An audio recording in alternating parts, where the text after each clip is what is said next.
नमस्कार दोस्तों, मैं शेख इमरान अहमद आपका लर्न हिंदी एक्सप्रेस चैनल में स्वागत करता हूं। दोस्तों आज हम अध्ययन करने वाले हैं अति महत्वपूर्ण पद विभाग में जो आपकी उड़ीसा हाई स्कूल टीचर की जो वैकेंसी निकलती है उसमें हमारी हिंदी विषय की जो सिलेबस है उसके आधार पर जो पद विभाग में आज हम अध्ययन करने वाले हैं अति महत्वपूर्ण प्रकरण को, तो उससे संबंधित अति महत्वपूर्ण एमसीक्यू को हम देखेंगे और प्रश्न उत्तर अभ्यास करने का प्रयास करेंगे। तो चलिए दोस्तों शुरू करते हैं। यदि आप चैनल में नए हैं तो लाइक कर दीजिए, शेयर कर दीजिए और ज़्यादा से ज़्यादा दोस्तों को आप भेजिए।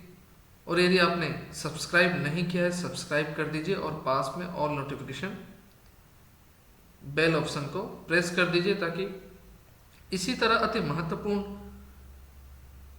हिंदी विषय के संबंधित विषय मैं लाता रहूं और हम सीखते रहें, पढ़ते रहें और अपने जीवन में आगे बढ़ते रहें। तो चलिए दोस्तों आज की कक्षा को शुरू करते हैं। दोस्तों देखिए आज हम अध्ययन करने वाले हैं मैथिली शरण गुप्त जी के द्वारा लिखी गई पद विभाग में जो कविता है यशोधरा से संबंधित अति महत्वपूर्ण प्रश्न आपकी उड़ीसा हाई स्कूल शिक्षक पद की जो वैकेंसी रिक्तियां निकलती है उसमें पद विभाग में यशोधरा से संबंधित प्रश्न पूछे जाते हैं प्रतिवर्ष, उसे हम देखेंगे। दोस्तों देखिए दोस्तों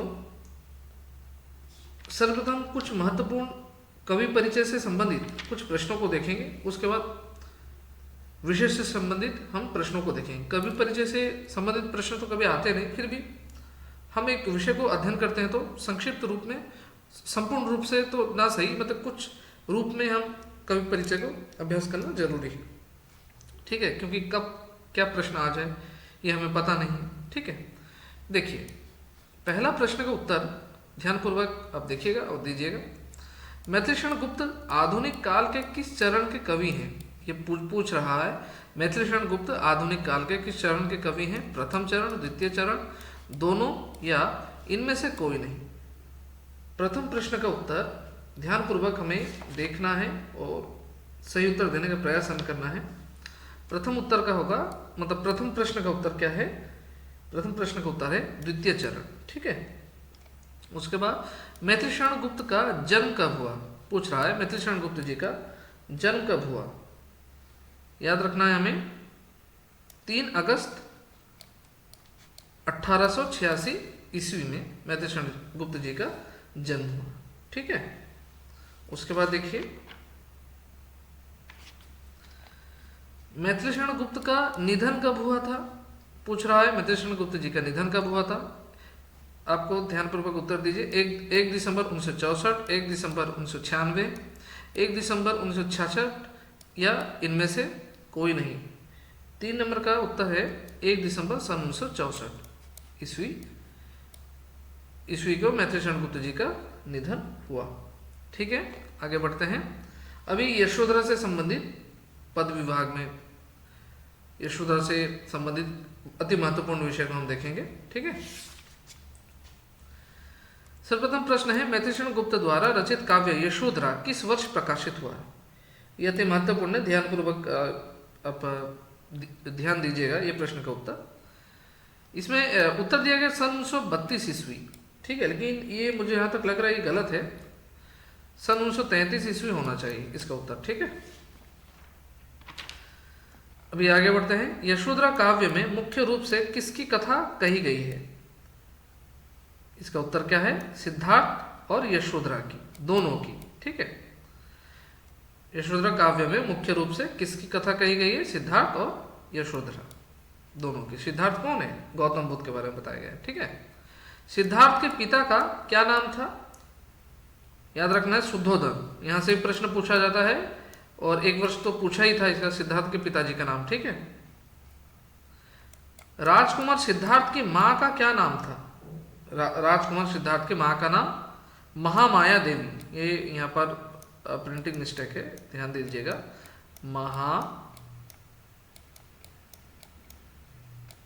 महामाया देवी, ठीक है। पिताजी का नाम, माताजी का नाम, ठीक है, ये याद रखिएगा, पूछे जाते हैं प्रश्न। आगे बढ़ते हैं हम। राजकुमार सिद्धार्थ का विवाह किससे हुआ है? यशोधरा से, याद रखिएगा, यशोधरा से। राजकुमार सिद्धार्थ के पुत्र का क्या नाम था? याद रखना है आपको, राहुल। उत्तर है राहुल। माता महामाया देवी होना चाहिए, माया देवी लिखा है। माता महामाया देवी के निधन के पश्चात सिद्धार्थ का पालन पोषण किसने किया? याद रखना है, इसका उत्तर है महाप्रजावती ने, ठीक है। शुद्धोधन ने दूसरा विवाह किया महाप्रजावती से, तो इनका पालन पोषण किन्होंने किया है? महाप्रजावती। महाप्रजावती ने पालन पोषण किनका किया? सिद्धार्थ अथवा गौतम बुद्ध से। गौतम बुद्ध, सिद्धार्थ जो हैं उनका पालन पोषण महाप्रजावती ने किया। सिद्धार्थ का दूसरा नाम क्या है? सिद्धार्थ का दूसरा नाम याद रखिएगा, यहाँ प्रिंटिंग मिस्टेक है, गौतम, बुद्धदेव, तथागत, ये सभी इनका नाम है, सिद्धार्थ का नाम, ये याद रखिएगा, प्रश्न पूछे जाते हैं। यशोधरा के पिता का नाम क्या था? यशोधरा के पिता का नाम दंडपाणि, यशोधरा के पिताजी का नाम। यशोधरा के ससुर के नाम क्या है? याद रखना है, शुद्धोधन, लेकिन यशोधरा जी के जो पिताजी उनका नाम क्या है? दंडपाणि। ये चीजें याद रखिएगा। यशोधरा का अन्य नाम क्या है? गोपा। पूछा गया था ये प्रश्न, एक वर्ष ये प्रश्न पूछा गया था। उड़ीसा हाई स्कूल जो शिक्षक की, मतलब हिंदी शिक्षक की परीक्षा हुई थी, ये प्रश्न पूछा गया था, यशोधरा का अन्य नाम क्या है? गोपा, ठीक है। आगे बढ़ते हैं। यशोधरा को सोता हुआ छोड़कर राजकुमार सिद्धार्थ किसके पास वन को गए? याद रखना है, छंदक के पास गए। किस नदी के निकट सिद्धार्थ गौतम ने तपस्या आरंभ की? निरंजना नदी, याद रखना है, निरंजना नदी। राजगृह से कितने ब्रह्मचारी तप करने के लिए सिद्धार्थ के साथ हो लिए? मतलब सिद्धार्थ के साथ, मतलब राजगृह से कितने ब्रह्मचारी तप करने के लिए सिद्धार्थ के साथ चले गए? ठीक है, ये आपको प्रश्न का उत्तर देना है, याद रखना है 5। बोधि वृक्ष के नीचे तपस्या करते हुए गौतम को किस स्त्री ने सुस्वादु खीर भेंट की? 14 नंबर का उत्तर है सुजाता, याद रखना है, सुजाता इसका उत्तर है। यशोधरा काव्य के मंगलाचरण में गुप्त जी ने किसकी आराधना की है? 15 नंबर का उत्तर ध्यानपूर्वक दीजिए, श्री राम ने। यशोधरा काव्य के मंगलाचरण में गुप्त जी ने किसकी आराधना की है? श्री राम की, भगवान श्री राम की, ठीक है, याद रखना है। आगे बढ़ते हैं। सिद्धार्थ ने क्या देखकर इस संसार को त्यागने का निश्चय किया? क्या है?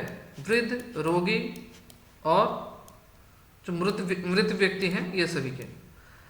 क्योंकि जो गौतम बुद्ध के जो पिताजी हैं, क्योंकि बताया गया है ना, जब इनके यहाँ जब पुत्र की आगमन थी, जब मतलब पुत्र होते ही नहीं थे इनके पिताजी, मतलब इनके परिवार में, तो इनके पिताजी परेशान थे। तो बताया गया है जो स्वप्न में मतलब एक घोड़ा दिखाई देता है और मतलब एक व्यक्ति दिखाई देता है और तुरंत आकर एक राज सिंहासन में बैठ जाते हैं और सफेद प्रकाश दिखाई देते हैं। तो बताया जाता है तो गौतम बुद्ध का आगमन के बारे में बताया गया था, ठीक है। तो इसीलिए मतलब ये भी भविष्यवाणी की गई थी, जो यदि ये बच्चा को यदि सही तरीके से मतलब ध्यानपूर्वक रखा जाए तो ये आगे जाकर बहुत बड़ा योद्धा बन जाएगा, नहीं तो ये बहुत बड़ा ऋषि बन जाएगा, ये बात भी बताया गया है, ठीक है। तो इसीलिए इनके पिताजी जो शुद्धोधन है, शुद्धोधन ने मतलब ऐशो आराम की जीवन यापन में से कोई भी कमी नहीं छोड़ी गौतम बुद्ध के लिए। हर सुख सुविधा उनको प्रदान की गई ताकि गौतम बुद्ध जीवन में दुख ना देखें, क्योंकि पहले से ही इनको आगाह कर दिया गया था जो गौतम बुद्ध जी को मतलब बिल्कुल दुख की अनुभूति ही ना हो। यदि दुख की अनुभूति होगी तो ये क्या बन जाएंगे, ये सन्यासी हो जाएंगे। ठीक है, तो इन्होंने आगे जाकर इनकी दुख की अनुभूति हुई, इन्होंने देखा, ठीक है, वृद्ध को देखा, रोगी को देखा, कोई व्यक्ति मर गया है, मृत्यु की शैया में लेटा हुआ है, उनको देखा। ठीक है, तो ये बात बताया गया है। सिद्धार्थ ने क्या देखकर इस संसार को त्यागने का निश्चय किया, अर्थात गौतम बुद्ध ने क्या देखकर, वृद्ध, रोगी, मृतक, इस सभी को देखकर संसार त्यागने का इन्होंने क्या किया, फैसला किया। आगे बढ़ते हैं। सिद्धार्थ ने किस घोड़े पर बैठकर वन हेतु प्रयाण किया, इसका उत्तर बताइए। कंथक, घोड़ा का नाम है कंथक, याद रखना है। किस राजा ने अपने राज्य का अधिकार देकर सिद्धार्थ को यनगमन से रोकना चाहा। ठीक है, किस राजा ने अपने राज्य का अधिकार देकर सिद्धार्थ को यनगमन से रोकना चाहा। 18 नंबर का उत्तर बताइएगा। सम्राट बिंबिसार, सम्राट बिंबिसार उत्तर है। किस राजा ने अपने राज्य का अधिकार देकर सिद्धार्थ को यनगमन से रोकना, वनगमन होना चाहिए शायद, मुझे लग रहा है ये तो वनगमन होना चाहिए, यनगमन लिखा है। ठीक है, ध्यानपूर्वक देखिए। ये गुप्त जी के काव्य यशोधरा में मंगलाचरण के अतिरिक्त कितने शीर्षक हैं? 19 नंबर का उत्तर बताइएगा। 19 शीर्षक है, यहाँ पर मैंने करेक्शन कर दिया है 19, ध्यानपूर्वक देखिएगा, स्पेलिंग मिस्टेक है। यशोधरा काव्य की भाषा कौन सी है, याद रखना है। 20 नंबर का खड़ी बोली होगा। ठीक है, उत्तर खड़ी बोली। यशोधरा काव्य के अनुसार यशोधरा की दासी का नाम क्या है, याद रखिएगा। यशोधरा की कितनी दासियां थी, याद रखना है आपको। चित्रा और विचित्रा, 2 दासियां थी। ठीक है, निम्नलिखित में से कौन सी यशोधरा की सखी है? यशोधरा, ठीक है, कौन थी? सखी याद रखना है और दासी याद रखना। गंगा यशोधरा की सखी थी, चित्रा और विचित्रा दासी थी। ठीक है, यशोधरा की कौन सी सखी उसे गौतम की वापस आने का संदेश देती है? 23 नंबर का उत्तर क्या है? 23 नंबर का उत्तर गौतमी। ठीक है, यशोदा की सखी कौन है? गौतमी। सखी उसे गौतम के वापस आने का संदेश देती है। सिद्धार्थ के वनगमन के पश्चात यशोधरा का से कैसे होगा? फिर से स्पेलिंग मिस्टेक है यहाँ पर, ध्यानपूर्वक देखिए, करेक्शन कर रहा हूं मैं। सिद्धार्थ के वनगमन के पश्चात यशोधरा कैसे वस्त्र धारण करती है? 24 नंबर का उत्तर क्या है? काशाय वस्त्र धारण करती है। ठीक है, और आज का अंतिम प्रश्न है, गुप्त जी द्वारा रचित यशोधरा किस प्रकार का काव्य है? अति महत्वपूर्ण प्रश्न है। 25 नंबर का उत्तर क्या होगा? प्रबंध गीति काव्य। गीति काव्य यानी खंड काव्य, याद रखिए आप। ठीक है, ये प्रबंध गीति काव्य इसने लिखा है, खंड काव्य होगा। ठीक है, एक वर्ष प्रश्न पूछे गए थे इससे। ठीक है, तो गुप्त जी द्वारा रचित यशोधरा किस प्रकार का काव्य है? खंड काव्य पूछे गए थे प्रश्न, ध्यानपूर्वक याद रखिएगा। तो दोस्तों देखिए, आज यशोधरा पद विभाग से, यशोधरा कविता से कुछ महत्वपूर्ण चुनिंदा प्रश्न आप सभी के सामने लेकर आया था, और हमने यशोधरा से किस तरह प्रश्न बनते हैं इसे हमने ध्यानपूर्वक देखा, प्रश्नों को पढ़ा और उत्तर देने का भी हमने प्रयास किया। तो दोस्तों, यदि आपको इसी तरह बेहतरीन वीडियो हिंदी विषय के संबंधित यदि आपको चाहिए तो आप ज़्यादा से ज़्यादा अपने दोस्तों को शेयर कीजिए, क्योंकि आगे आने वाली वैकेंसी, एसएसबी टीजीटी की वैकेंसी आगे आने वाली है। तो आप सभी ज़्यादा से ज़्यादा अपने दोस्तों को शेयर कीजिए। रोज दिन प्रतिदिन हम हमारे चैनल लर्न हिंदी एक्सप्रेस में अध्ययन करते रहेंगे और नई नई चीज़ें सीखते रहेंगे। ध्यानपूर्वक मन लगाकर पढ़ते रहिए, ज़्यादा से ज़्यादा दोस्तों को शेयर कीजिए। चैनल में नए हैं तो लाइक कर दीजिए, सब्सक्राइब करना ना भूलें, और सब्सक्राइब के पास में जो बेल नोटिफिकेशन है उसे प्रेस कर दीजिए, ताकि इसी तरह अति महत्वपूर्ण वीडियो आप सभी के सामने मैं लेकर आता रहूं और हम सीखते रहें और जीवन में निरंतर आगे बढ़ते रहें। तो दोस्तों, हमारे वीडियो के नीचे में व्हाट्सएप ग्रुप और टेलीग्राम ग्रुप और हमारे ट्विटर ट्विटर की जो लिंक है मैं ये डाल दिया करूँगा। आप जल्दी जाकर व्हाट्सएप ग्रुप में और टेलीग्राम ग्रुप में आप ज्वाइन हो जाइए, ताकि जो भी हिंदी विषय के संबंधित मैं वीडियो वहाँ भी डाल दिया करूँगा। तो ज़्यादा से ज़्यादा हम वहाँ पर अभ्यास भी करेंगे, प्रश्न उत्तर का डिस्कशन भी करेंगे। तो ज़्यादा से ज़्यादा अपने दोस्तों को शेयर कर दीजिए। आज की कक्षा हम यहीं पर समाप्त करते हैं। धन्यवाद। जय हिंद, जय भारत, वंदे मातरम, नमस्कार।